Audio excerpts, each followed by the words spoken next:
السلام علیکم ورحمۃ اللہ وبرکاتہ۔ الحمدللہ رب العالمین واشہد ان لا الہ الا اللہ وحدہ لا شریک لہ واشہد ان محمدا عبدہ ورسولہ بلغ الرسالہ وادى الامانہ ونصح الامہ وترکها على البیضاء لیلها كنہارها لا یزیغ عنہا الا ہالک صلوات اللہ وسلامہ علیہ وعلى آلہ وعلى اصحابہ ومن اہتدى بہدیہ واستنى بسنتہ الی یوم الدین وبعد۔ لگاتار فتح مکہ کا تذکرہ آپ کے سامنے کیا جا رہا ہے۔ آج اس کے تعلق سے آخری درس ہوگا۔ اس سے پہلے ہم یہ بتا چکے ہیں کہ آپ صلی اللہ علیہ وسلم نے جب مکہ مکرمہ فتح کیا تو 19 دنوں تک آپ نے وہاں قیام کیا۔ اس کے دوران آپ صلی اللہ علیہ وسلم لوگوں کو ہدایت اور تقویٰ کی تلقین کرتے اور انہیں دین کی باتیں پہنچاتے بتاتے، اور جو لوگ آتے اسلام قبول کرنے کے لیے آپ ان سے بیعت لیتے اور انہیں اسلام میں داخل کراتے۔ انہیں اعمال میں سے جو آپ نے مکے کے دوران یا مکے میں قیام کے دوران آپ نے کیا، انہیں میں سے ایک عمل یہ بھی تھا کہ آپ نے اس صحابہ کرام کو جو اس زمانے میں بت تھے لوگوں نے بنا رکھے تھے ان کو گرانے کے لیے آپ نے بھیجا۔ انہی میں سے خالد بن ولید رضی اللہ تعالیٰ عنہ کو آپ نے عزا بت ڈھانے کے لیے روانہ کیا۔ یہ مشرکین کا سب سے بڑا بت تھا۔ خالد رضی اللہ تعالیٰ عنہ نے 30 شہ سواروں کی معیت میں جا کر کے اسے ڈھا دیا۔ وہاں ایک کالی کلوٹی پراگندہ بالوں والی ننگی عورت بھی رہا کرتی تھی۔ علی رضی اللہ تعالیٰ عنہ نے اسے قتل بھی کیا، اور جب آپ نے اسے قتل کر دیا اللہ کے رسول کے پاس تشریف لائے تو آپ نے فرمایا کہ دراصل وہی عزا تھی، وہی جو عورت تھی جسے لوگ پوچھتے تھے، نذرانے پیش کرتے تھے، کالی کلوٹی عورت دراصل وہی عزا تھی، اور آپ نے حضرت خالد بن ولید رضی اللہ تعالیٰ عنہ نے اسے قتل کر دیا۔ ایسے سوا نامی ایک بت تھا، اسے ڈھانے کے لیے عمر بن عاص رضی اللہ تعالیٰ عنہ کو آپ نے بھیجا۔ اس کے مجاور نے کہا کہ تم اسے نہیں ڈھا سکتے، تو عمر بن عاص رضی اللہ تعالیٰ عنہ نے کہا کہ افسوس ہے کہ ابھی تک تم لوگ باطل پر ہو۔ کیا وہ سنتا ہے، کیا وہ دیکھتا ہے، کیا وہ بات کرتا ہے، کیا وہ نفع نقصان کا مالک ہے؟ اس کے بعد وہ بت کے پاس گیا اور اسے پاش کر دیا، توڑ دیا۔ جب بت کی بے بسی دیکھی مجاور نے تو اس نے بھی کلمہ پڑھ لیا اور اس طریقے سے بھی مسلمان ہو گیا۔ اس طریقے سے سعد بن زید رضی اللہ تعالیٰ عنہ کو 20 شہ سواروں کے ساتھ آپ نے منات کی طرف روانہ کیا۔ منات یہ بھی ایک بت تھا جہاں زمانے جاہلیت میں لوگ جاتے تھے اور وہاں نذرانے پیش کرتے تھے، جانور ذبح کرتے تھے، اونٹ کو، بکروں کو اور اس طریقے سے جانوروں کو۔ تو اس کو توڑنے کے لیے، ڈھانے کے لیے سعد بن زید رضی اللہ تعالیٰ عنہ کو آپ نے بھیجا، اور انہوں نے جا کر کے اس بت کو ڈھا دیا۔ اس طریقے سے آپ نے ایک عام اعلان کیا تھا کہ کسی کے پاس مکے کے اندر یا جو بھی لوگ ہیں کسی گھر کے اندر کوئی بت نہیں ہونا چاہیے، اور اگر کسی گھر میں کوئی بت ہے تو اسے توڑ دے۔ اور آپ نے اور بھی صحابہ کرام کو، انہیں میں سے علی رضی اللہ تعالیٰ عنہ بھی تھے، جنہیں آپ نے جھنڈا دے کر کے بھیجا اور کہا کہ جہاں بھی اونچی قبر نظر آئے اسے تم زمین کے برابر کر دینا، جو تصویر نظر آئے اسے مٹا دینا، اور جو بت نظر آئے اسے تم ڈھا دینا۔ یہ علی رضی اللہ تعالیٰ عنہ کو آپ نے جھنڈا دے کر کے جب مکہ فتح ہو گیا تو اس کے بعد آپ نے ان کو بھیجا کہ جو بھی تصویر نظر آئے، مجسمہ نظر آئے، بت نظر آئے، اونچی قبر نظر آئے، اسے زمین کے برابر کر دینا، تصویر کو ڈھا دینا اور مجسموں کو، بتوں کو گرا دینا۔ اس کام کے لیے آپ صلی اللہ علیہ وسلم نے علی رضی اللہ تعالیٰ عنہ کو جھنڈا دے کر کے بھیجا، کیونکہ اسلام کے اندر زمین سے ایک بالش کے اوپر انسان قبر رکھ سکتا ہے۔ قبر کو پختہ کرنا، اس پر عمارت کھڑی کرنا، اس کو چونا گچ کرنا، یہ ساری چیزیں شریعت کے اندر حرام ہیں اور یہ شرک کا ذریعہ اور سبب ہے۔ اسی لیے آپ صلی اللہ علیہ وسلم نے جب مکے پر آپ کو کنٹرول حاصل ہوا تو آپ نے ان تمام بتوں کو گرا دیا، اونچی قبروں کو آپ نے زمین کے برابر کر دیا۔ اور یہی کام جب علی رضی اللہ تعالیٰ عنہ کو خلافت ملی تو انہوں نے اپنے کمانڈر ابو الحیاج الاسدی رحمۃ اللہ علیہ جو تابعین میں سے ہیں ان کو جھنڈا دے کر کے بھیجا اور کہا جاؤ ہماری ریاست میں جہاں بھی تمہیں پختہ قبر نظر آئے، کوئی بت یا مجسمہ نظر آئے، تم اس کو زمین کے برابر کر دینا، اور میں تمہیں اسی کام کے لیے بھیجتا ہوں جس کام کے لیے اللہ کے رسول صلی اللہ علیہ وسلم نے مجھے بھیجا تھا فتح مکہ کے وقت۔ تو ان کے کمانڈر تھے ابو الحیاج الاسدی رضی اللہ رحمۃ اللہ علیہ، ان کو آپ نے اس کام کے لیے بھیجا۔ اس بات سے بات معلوم ہوتی ہے کہ یہ جو بتوں کے گرانے کا کام ہے، اونچی قبروں کو، پختہ قبروں کو زمین کے برابر کرنے کا کام ہے، یہ بادشاہ وقت اور حاکم وقت کی ذمہ داریوں میں سے ہے، یہ عام لوگوں کی ذمہ داریوں میں سے نہیں ہے۔ اس لیے آپ صلی اللہ علیہ وسلم نبی بننے کے بعد 13 سال مکہ مکرمہ کے اندر رہے، آپ نے کبھی کسی بت کو نہیں ڈھایا۔ اس کے بعد مکہ چھوڑ کر کے مدینہ گئے، 8 سال تک آپ وہاں رہے۔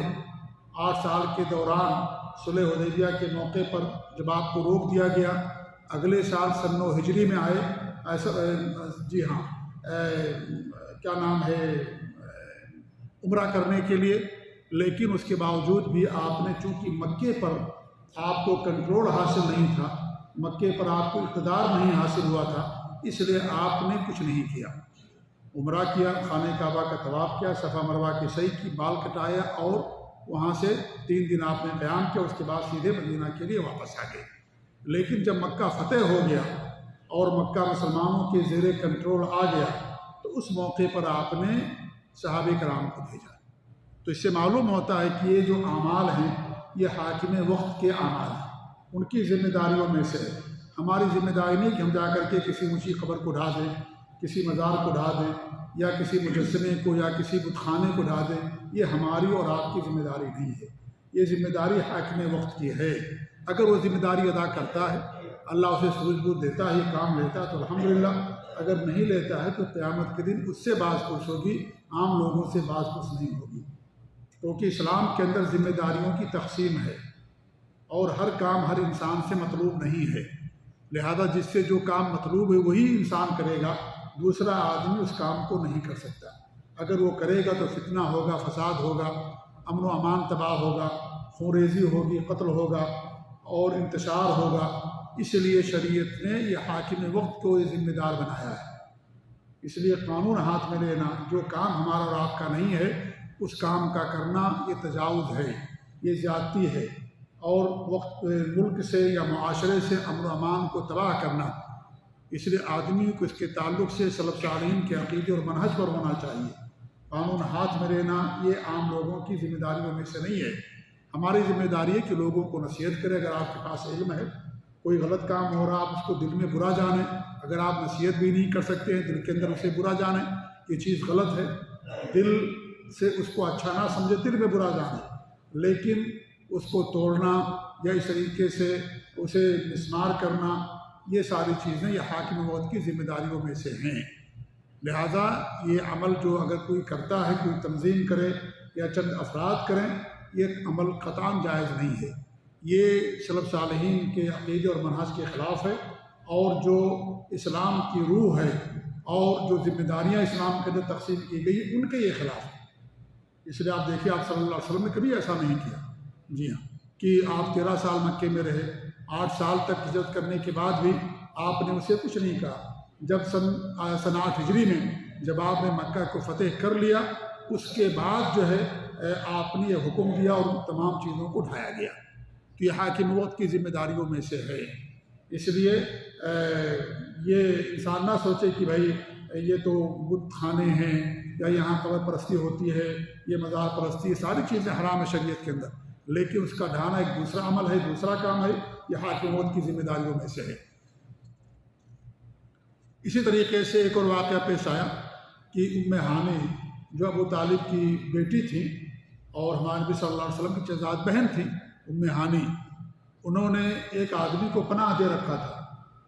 علی رضی اللہ تعالیٰ عنہ نے اس آدمی کو قتل کرنا چاہا، تو ام ہانی ہمارے نبی کے پاس تشریف لائیں اور ہمارے نبی کو سلام کیا، اور اس کے بعد ہمارے نبی سے کہا انہوں نے کہ میں نے ایک آدمی کو اپنے گھر میں پناہ دے رکھی ہے اور یہ علی اسے قتل کرنا چاہتے ہیں۔ تو ہمارے نبی نے فرمایا، یہ بخاری کی روایت ہے، قد اجرنا من اجرت یا ام ہانی، جس بندے کو، جس شخص کو تم نے پناہ دے دیا، ہم نے بھی اسے پناہ دے دیا اے ام ہانی، خاتون ہے یہ۔ خاتون ہیں اور نبی صلی اللہ علیہ وسلم کی چچاد بہن ہیں۔ آپ نے فرمایا جسے تم نے پناہ دے دیا اسے ہم نے بھی پناہ دے دی، اور علی رضی اللہ تعالیٰ عنہ کو اس آدمی کو قتل کرنے سے منع کر دیا۔ جیسے بخاری کے حدیث ہے، آپ دیکھیں کہ جسے پناہ دے دیا جائے اس کا قتل کرنا کسی کے لیے جائز نہیں۔ جسے پناہ دیا تھا وہ غیر مسلم ہے، کافر ہے، لیکن پھر بھی ہمارے نبی صلی اللہ علیہ وسلم نے ان کو قتل کرنے سے منع کیا۔ کیوں؟ اس لیے کہ جس کو پناہ دے دی گئی، مسلمانوں کا کوئی بھی آدمی، چاہے وہ کسی بڑے پوسٹ پر ہو یا معمولی انسان ہو، اگر وہ کسی کو پناہ دے دیتا ہے اپنے گھر میں تو اس آدمی کا قتل کرنا کسی دوسرے کے لیے قطعاً جائز نہیں ہے، یہ شریعت کے اندر حرام۔ ایسے جو ملک کا سربراہ ہوتا ہے، ملک کا حاکم ہوتا ہے، وہ کسی کو اپنے یہاں بلاتا ہے، اسے امن دے دیتا ہے، اس آدمی کا بھی قتل کرنا جائز نہیں ہے۔ یہ خوارج لوگوں کی پہچان ہے جو ایسا عمل کرتے ہیں۔ ہمارے نبی نے فرمایا ایما رجل امن رجل علی دمہ ثم قتلہ، جس آدمی نے بھی کسی کے خون کو معاف کر دیا، اسے امن و امان دے دیا، پھر اسے قتل کر دیا گیا یا اس نے قتل کر دیا، فانا من القاتل بری، تو قاتل سے میں بری ہوں، وان کان المقتول کافرا، اگرچہ مقتول جسے قتل کر دیا گیا وہ کافر ہی کو نہ ہو، میں قاتل سے برا ہوں جو قتل کرنے والا ہے۔ وَيَحْمِلُ لِوَاءَ غَدْرٍ يَوْمَ الْقِيَامَةِ، اور قیامت کے دن وہ بے وفائی کا، خیانت کا جھنڈا اٹھائے گا، کیونکہ اس نے پناہ دی، اس کو امن و امان دیا، اس کے بعد اسے قتل کر دیا۔ تو میں ایسے آدمی سے بری ہوں، قاتل سے بری ہوں، چاہے مقتول کافر ہی کیوں نہ ہو۔ آپ دیکھیں سعودی عرب ہے، یہاں پر لوگ کام کرنے کے لیے آتے ہیں، تعلیم کے لیے، تجارت کے لیے، کام کی غرض سے آتے ہیں، غیر مسلم ہیں، کرسچین ہیں، غیر مسلم ہیں، ملک کا سربراہ انہیں ویزا دیتا ہے اور وہ یہاں کام کے لیے آتے ہیں، غیر مسلم ہیں وہ، ان کا قتل کرنا کسی بھی صورت میں کسی انسان کے لیے جائز نہیں ہے کہ آپ جا کر کے اسے قتل کر دیں۔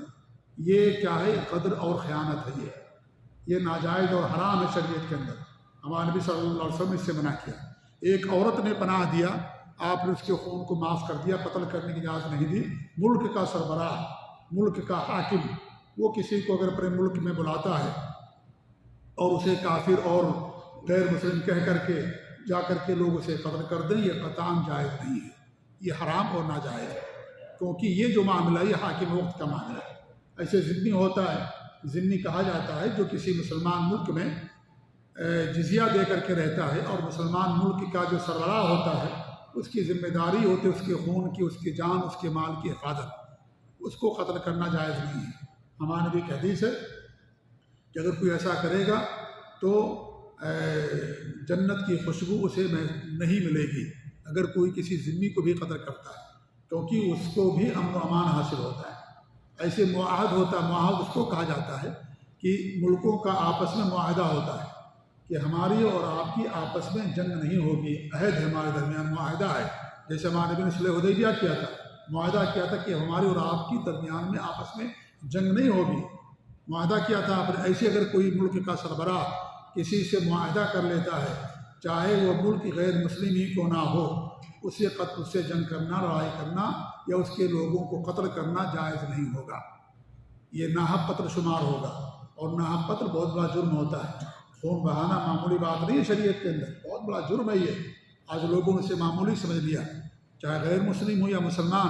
خود مسلمان کی نظر میں مسلمان کا خون بہت سستا ہو گیا، بہت زیادہ سستا، قتل کر دیتے ہیں، اور اس طریقے سے یعنی چھوٹی چھوٹی باتوں پر کوئی معاملہ نہیں ہے۔ آپ کو کوئی ملک کا سربراہ مان لیجئے کوئی حکم نافذ کرتا ہے، آپ کو پسند نہیں ہے، ہمارے ملک میں لوگ احتجاج کرتے ہیں، گاڑیوں کو نظر آتش کر دیتے ہیں، دکانوں کو جلا دیتے ہیں، گھروں کو جلا دیتے ہیں، لوگوں کو قتل کرتے ہیں۔ کس کا نقصان ہوتا ہے؟ اس ملک کے لوگوں کا نقصان ہوتا ہے، مسلمانوں کا نقصان ہوتا ہے، اس ملک کے لوگوں کا نقصان ہوتا ہے، جس کو بنانے میں سال ہا سال گزر جاتے ہیں۔ ایک دن کے اندر کروڑوں کا نقصان، خربوں کا نقصان ہو جاتا ہے، کتنے لوگوں کی جانیں چلی جاتی ہیں۔ سب پاگل لوگ ہیں، یہ سب خوار لوگ ہیں، دہشت گرد لوگ ہیں جو اس طرح کی حرکتیں کرتے ہیں۔ قطعاً جائز نہیں ہے یہ۔ حکم کوئی جاری کرتا ہے، فیصلہ کوئی کرتا ہے، عوام کو لوگ جا کر کے مارتے ہیں، ان کے جائیداد کو نقصان پہنچاتے ہیں، حکومت کے ممتلکات کو نقصان پہنچاتے ہیں، یہ عام لوگوں کی گاڑیوں کو، موٹر سائیکل کو، کاروں کو، گھروں کو نظر آتش کر دیتے ہیں۔ یہ کون سا دین ہے؟ یہ دین اسلام اس سے بری ہے۔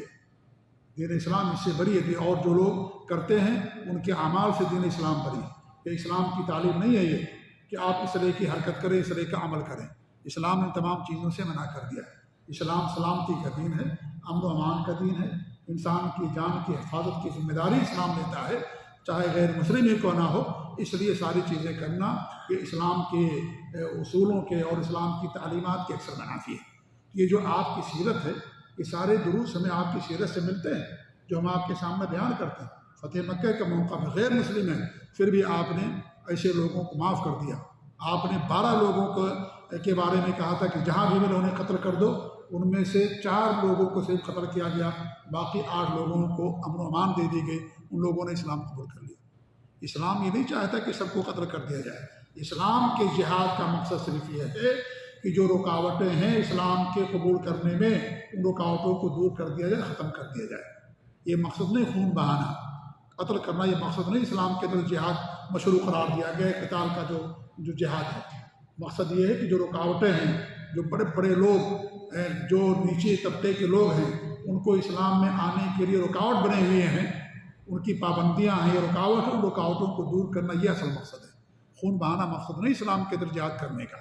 تو یہ جو ساری تعلیمات ہیں یہ آپ کی سیرت سے ہمیں ملتی ہیں، لیکن افسوس کی بات یہ ہے کہ آج ساری تعلیمات مسلمانوں سے غائب ہو چکی۔ مسلمان خود مسلمان کے خون کا پیاسا ہو گیا ہے، مسلمان خود مسلمان کا قاتل بن گیا ہے۔ چھوٹی چھوٹی باتوں پر یا اس طریقے تنظیم بنا لیتا ہے، جہاد کا اعلان کرتا ہے کہ ہم جہاد کرتے ہیں، ہم اس ملک ہم اس کے سربراہ ہیں، ہم اس تنظیم کے امیر ہیں، ہم اس تنظیم کے ذمہ دار ہیں، اور وہ جہاد کا اعلان کرتا ہے۔ یہ سب جہاد نہیں ہوتا ہے۔ جہاد حاکم وقت کے حکم کے تحت ہوتا ہے، حاکم وقت کے جھنڈے کے تحت ہوتا ہے۔ جہاد کرنا یہ کوئی معمولی ایک کھلونا نہیں ہے یہ کہ آپ جو ہے لوگوں کو لے کر کے نکل جائیں اور لوگوں کا قتل کرتے پھریں۔ یہ معمولی بات نہیں ہے یہ سب بہت بڑی دہشت گردی ہے، سمجھ لیجیے یہ۔ اور یہ خوارج کی پہچان ہے یہ خوارج کی پیدا، جس کے بعد ہمارے نے فرمایا کہ جہنم کے کتے ہوں گے، اور آپ نے فرمایا کہ اگر مجھے لوگ مل جائیں تو میں انہیں ایسے ہی قتل کروں گا جیسے عاد و ثمود کے لوگوں کو قتل کیا گیا۔ یہ ناحق قتل کرنا کتنا بڑا جرم ہے شریعت کے اندر، یہ کوئی معمولی جرم نہیں، بہت بڑا جرم ہے یہ ناحق قتل کرنے۔ صاحب یہ سب ساری چیزیں ناحق قتل کے اندر آتی ہیں۔ اس لیے مسلمانوں کو ہوش کے ناخن لینا چاہیے، اور اسلام کی جو پاکیزہ اور امن پسندانہ تعلیمات ہیں، ان تعلیمات کو انسان لوگوں کے اندر سے عام کرنا چاہیے۔ برائیاں ہیں یا اس طرح معاشرے کے اندر اور چیزیں ہیں، ہم اس کی اصلاح کی کوشش کریں، اس کو ہم سمجھائیں، علم کے ذریعے سے ان کو بتائیں۔ ہمارا کام یہ نہیں ہے کہ ہم اس کو اپنی طاقت کے بلبوتے اسے ختم کریں۔ یہ حاکم وقت کا کام ہوتا ہے، حدود کو نافذ کرنا، کسی کو سزا دینا یا اس طرح کی ساری کی حرکتیں، یہ سارے اعمال یہ حاکم وقت کی ذمہ داریوں میں سے ہیں۔ ہماری ذمہ داری نہیں ہے کہ ہم نے کسی کو دیکھا شراب پیتے ہوئے ہم جا کر کے اس کے اوپر کوڑے برسائیں، ہم نے کسی چور کو پکڑ لیا اس کے ہاتھ کاٹ دیں، یا کوئی زنا کیا ہم اس کو جا کر کے جو ہے قتل کر دی۔ ہمارا کام نہیں ہے یہ کام حاکم وقت کا ہے۔ اگر وہ کرے گا تو ٹھیک ہے، اگر نہیں کرے گا تو اللہ تعالیٰ اسے قیامت کے دن پوچھے گا، ہم سے نہیں پوچھا جائے گا۔ ہم سے ہمارے بارے میں سوال ہوگا، ہماری اولاد کے بارے میں سوال ہوگا، ہماری بیویوں کے بارے میں سوال ہوگا، جو ہمارے ماتحت کے لوگ ہیں ان کے بارے میں سوال کیا جائے گا، دیگر لوگوں کے بارے میں ہم سے سوال نہیں کیا جائے گا۔ ہم برائیوں کو برا سمجھتے ہیں، لیکن ان کے خلاف خروج کرنا یا اس طریقے سے ان برائیوں کو دور کرنے کے لیے قانون ہاتھ میں لینا، یہ ساری چیزیں بالکل جائز نہیں شریعت کے اندر۔ کتنا ہی بڑا جرم کیوں نہ ہو، کوئی اللہ کے رسول کی شان میں گستاخی کرتا ہے تو بھی اس آدمی کو قانون کے حوالے کیا جائے، عدالت کے حوالے کیا جائے۔ اگر جرم ثابت ہوگا، حاکم موت قتل کرے گا، نہیں کرے گا، اللہ تعالیٰ قیامت کے دن اسے سزا لے گا۔ قیامت باقی ہے اور قیامت کے دن انصاف ہوگا، لیکن قانون ہاتھ میں لینا یہ ہماری اور آپ کی ذمہ داری نہیں ہے۔ مشہور حدیث جسے میں بار بار پیش کرتا ہوں، سعد بن معاذ رضی اللہ عنہ بڑے غیرت مند صحابی، انہوں نے کہا کہ اگر میں اپنی بیوی کے بستر پر کسی اجنبی آدمی کو دیکھ لوں تو اسے قتل کر دوں؟ ہمارے نبی نے کہا کہ نہیں، منع کیا ہمارے نبی صلی اللہ علیہ وسلم نے۔ کیوں منع کیا؟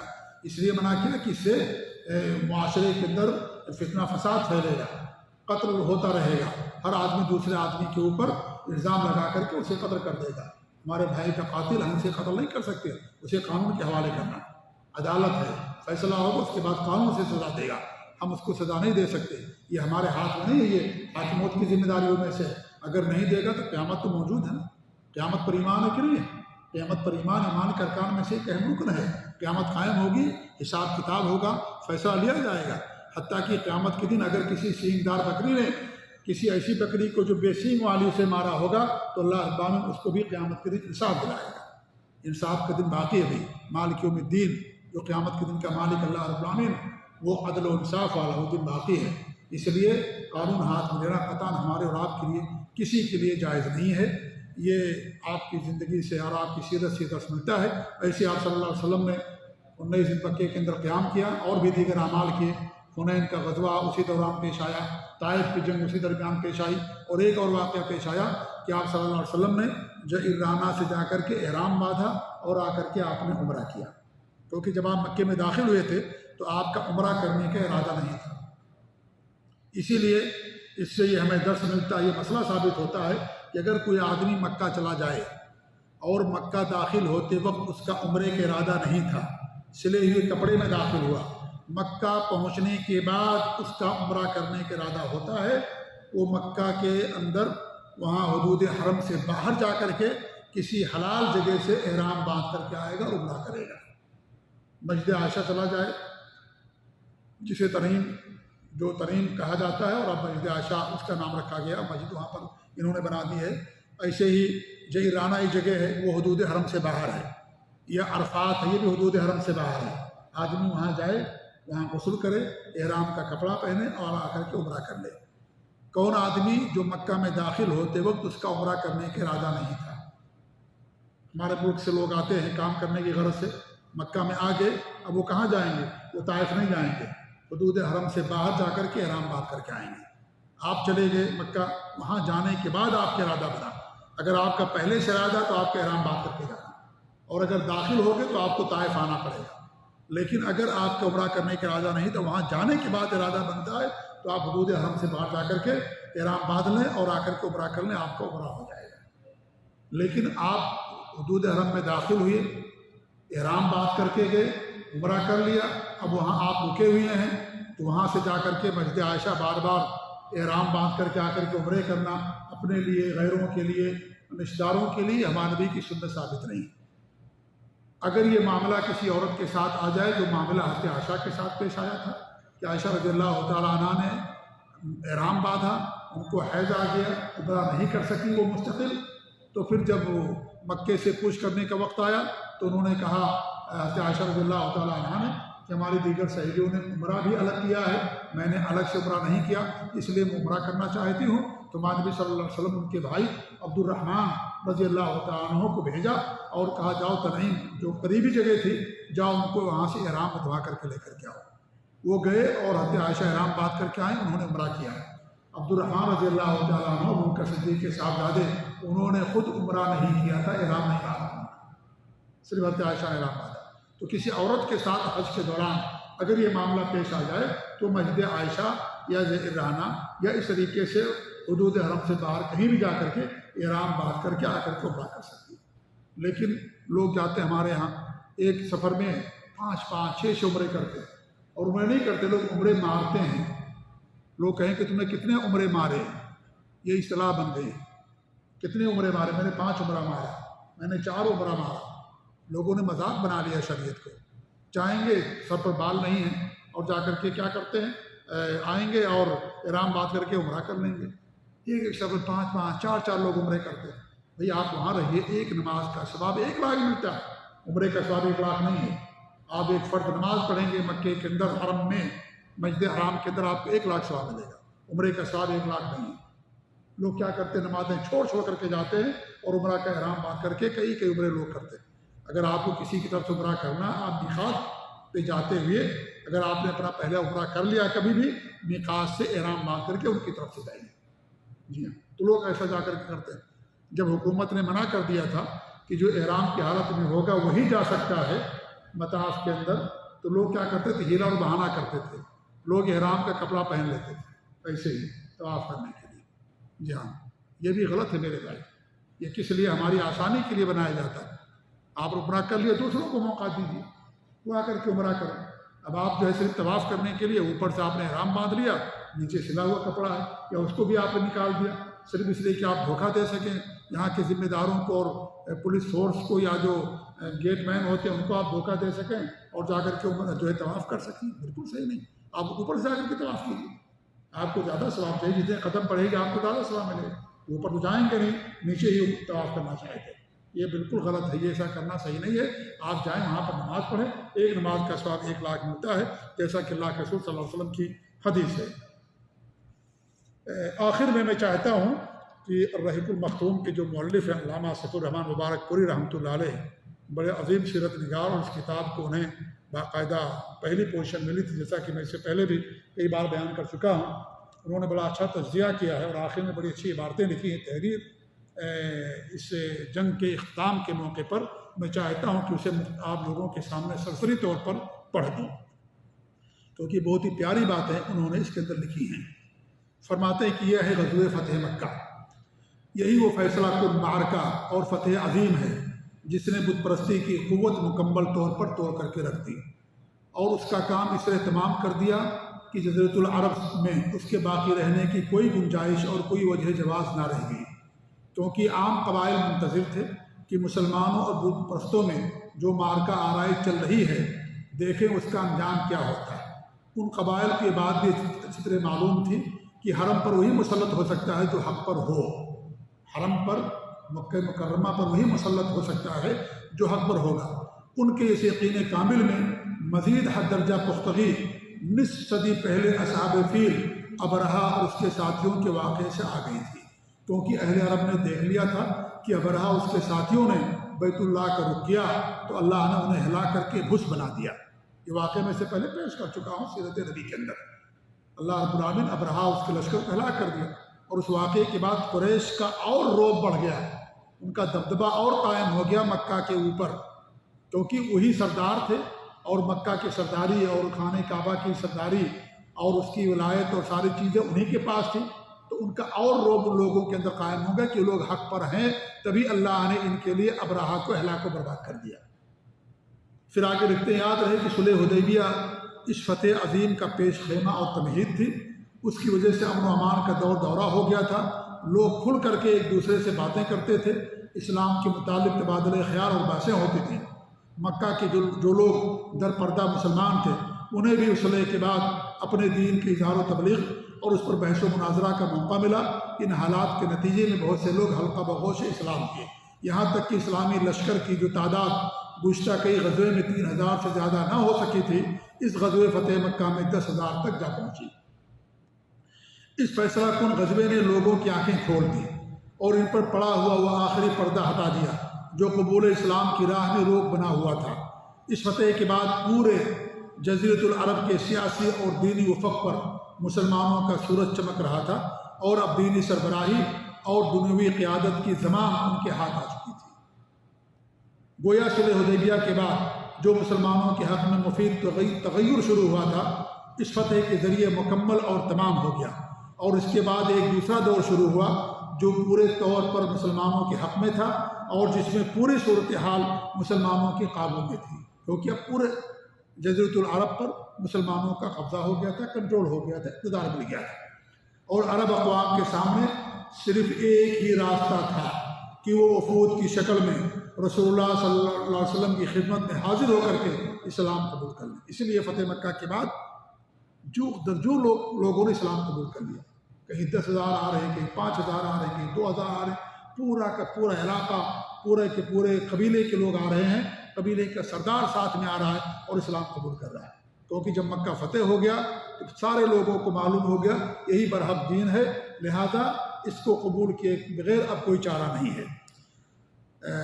تو فرماتے ہیں کہ اور عرب اقوام کے سامنے صرف ایک ہی راستہ تھا کہ وہ وفود کی شکل میں رسول اللہ صلی اللہ علیہ وسلم کی خدمت میں حاضر ہو کر کے اسلام قبول کر لے اور آپ کی دعوت لے کر چار دانگے عالم میں پھیل جائیں۔ اگلے 2 برسوں میں اسی کی تیاری کی گئی۔ یہ سن 8 ہجری کا واقعہ ہے، اور اس کے بعد 2 سال ہمارے نبی صلی اللہ علیہ وسلم زندہ تھے، 9 اور 10 ہجری۔ 10 ہجری میں آپ نے حج کیا اور سن 11 ہجری میں ربیع الاول کی 12 تاریخ کو آپ کی وفات ہوگی۔ تو یہ 2 سال کے جو آگے کے ہیں اسی کے لیے کہ اسلام کو پورے علاقے کے اندر، پورے جزیرۃ العرب کے اندر غالب کرنا اور اس کی نشر و اشاعت کرنا اور اس کو پھیلانا۔ 2 سال اسی کی تیاری میں لگ گئے، اور انشاءاللہ آنے والے دنوں میں وہ ساری باتیں آپ لوگوں کے سامنے پیش کی جائیں گی۔ اللہ تعالیٰ سے دعا ہے کہ اللہ رب العالمین ہمیں نبی اکرم صلی اللہ علیہ وسلم کی سیرت کو جاننے اور آپ کے اخلاق کریمانہ کو پانے کی توفیق عنایت فرمائے۔ اللہ رب العالمین ہم سب کو توحید پر قائم رکھے، اپنے نبی کی سنتوں پر قائم رکھے، شرک اور بدعات اور خرافات اور ہر طرح کی معصیت اور نافرمانی سے اللہ تعالیٰ ہم سب کو دور رکھے، آمین۔ وصلی اللہ علیہ محمد وعلی آلہ وصحبہ اجمعین، جزاکم اللہ خیر، والسلام علیکم ورحمۃ اللہ وبرکاتہ۔